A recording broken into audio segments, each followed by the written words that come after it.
मती रची सुसमाचार अध्याय 9 लकवे के रोगी को चंगा करना। फिर वह नाव पर चढ़ा और पार गया और अपने नगर में आया, और देखो कई लोग लकवे के एक रोगी को खाट पर रखकर उसके पास लाए।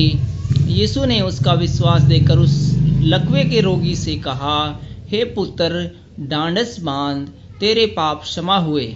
इस पर कई शास्त्रियों ने सोचा, यह तो परमेश्वर की निंदा करता है। यीशु ने उनके मन की बातें जानकर कहा, तुम लोग अपने अपने मन में बुरा विचार क्यों करते हो? सहज क्या है, यह कहना तेरे पाप क्षमा हुए, या यह कहना उठ और चल फिर? परंतु इसलिए कि तुम जान लो कि मनुष्य के पुत्र को पृथ्वी पर पाप क्षमा करने का अधिकार है। तब उसने लकवे के रोगी से कहा, उठ, अपनी खाट उठा और अपने घर चला जा। वह उठकर अपने घर चला गया। लोग यह देखकर डर गए और परमेश्वर की महिमा करने लगे, जिसने मनुष्य को ऐसा अधिकार दिया है। मत्ती का बुलाया जाना।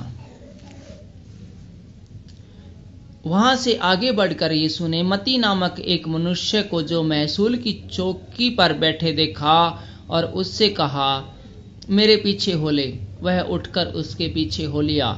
जब वह घर में भोजन करने के लिए बैठा तो बहुत से महसूल लेने वाले और पापी आकर यीशु और उसके चेलों के साथ खाने बैठे।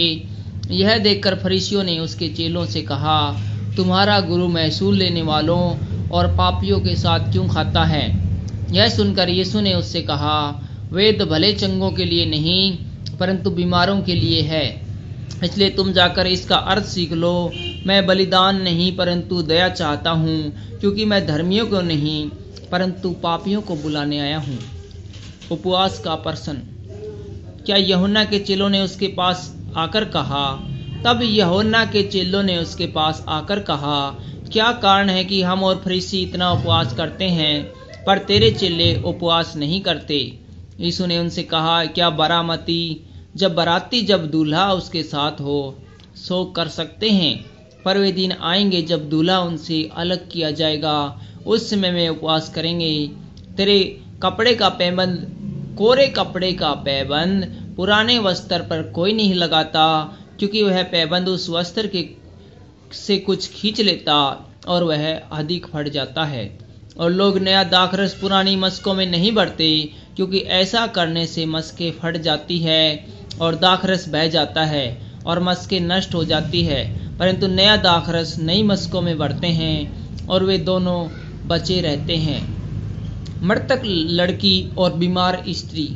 वह उनसे ये बातें कह ही रहा था कि देखो, एक सरदार ने आकर उसे प्रणाम किया और कहा, मेरी पुत्री अभी मरी है, परंतु चलकर अपना हाथ उस पर रख तो वह जीवित हो जाएगी।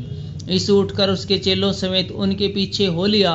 और देखो, एक स्त्री ने, जिसको 12 वर्ष से लहू बहने का रोग था, पीछे से आकर उसके वस्त्र के अंचल को छू लिया, क्योंकि वह अपने मन में कहती थी, यदि मैं उसके वस्त्र ही को छू लूं तो भी चंगी हो जाऊंगी। यीशु ने फिरकर उसे देखा और कहा, पुत्री, ढांढस बांध, तेरे विश्वास ने तुझे चंगा किया है। अतः वह स्त्री उसी घड़ी चंगी हो गई। जब यीशु सरदार के घर में पहुंचा और बांसुरी बजाने वालों और भीड़ को हल्लड़ मचा के देखा, तब कहा, हट जाओ, लड़की मरी नहीं पर सोती है। इस पर वे उसकी हंसी करने लगे। परंतु जब भीड़ निकाल दी गई तो उसने भीतर जाकर लड़की का हाथ पकड़ा और वह जी उठी, और इस बात की चर्चा उस सारे देश में फैल गई। 2 अंधों को दृष्टिदान। जब यीशु वहां से आगे बढ़ा तो 2 अंधे उसके पीछे यह पुकारते हुए चले, हे दाऊद की संतान, हम पर दया कर। जब वह घर में पहुंचा तो वे अंधे उसके पास आए और यीशु ने उससे कहा कि क्या तुम्हें विश्वास है कि मैं यह कर सकता हूँ? उन्होंने उससे कहा, हाँ प्रभु। तब उसने उसकी आंखें छूकर कहा, तुम्हारे विश्वास के अनुसार तुम्हारे लिए हो। और उसकी आंखें खुल गई। यीशु ने उन्हें चिताकर कहा, सावधान, कोई इस बात को न जाने। पर उन्होंने निकलकर सारे देश में उसका यश फैला दिया। एक गूंगे को चंगा करना। जब वे बाहर जा रहे थे तो देखो, लोग एक गूंगे को, जिसमें दुष्टात्मा थी, उसके पास लाए, और जब दुष्टात्मा निकाल दी गई तो गूंगा बोलने लगा। इस पर भीड़ ने अचंभा करके कहा, इजराइल में ऐसा कभी नहीं देखा गया। परंतु फरीसियों ने कहा, यह तो दुष्ट आत्माओं के सरदार की सहायता से दुष्ट आत्माओं को निकालता है। मजदूर थोड़े हैं।